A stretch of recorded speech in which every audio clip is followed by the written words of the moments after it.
10. It's not a good idea because there is a rocket everywhere and the terrorists very, very close, so they can find us.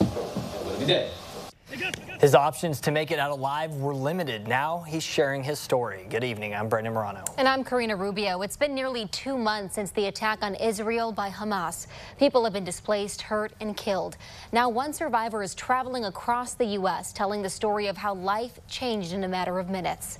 WCI3's Ariana Williams is with us. Ariana, why did he come to Central Illinois?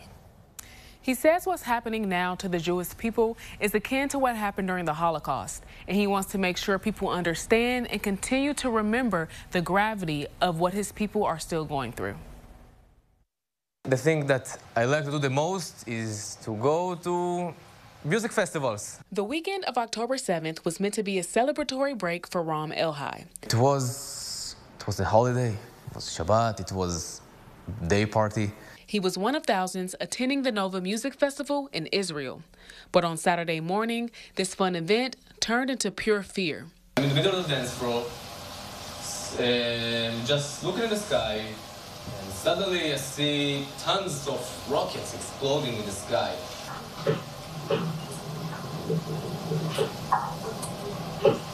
We hear only Kalashnikov non-stop. So we realized, okay, we are alone here. Now what the 29-year-old fears is people losing touch of what's happening. So he's sharing his story, making sure they don't. They need to listen, they need to remember that, and we need to make sure that that thing will never happen again. He's speaking to students, leaders, and community members around the country about escaping with his life. Those in the crowd say it added a new perspective from what they've seen on the news. How did you figure out where to be able to go, and how close were they? Because if it was in all directions, trying to find a safe spot in the middle of that chaos, I'm sure that a majority of the people in this room do not understand how difficult that really is. Elhai says he heard the bullets fly by, people dying, and the attackers celebrating.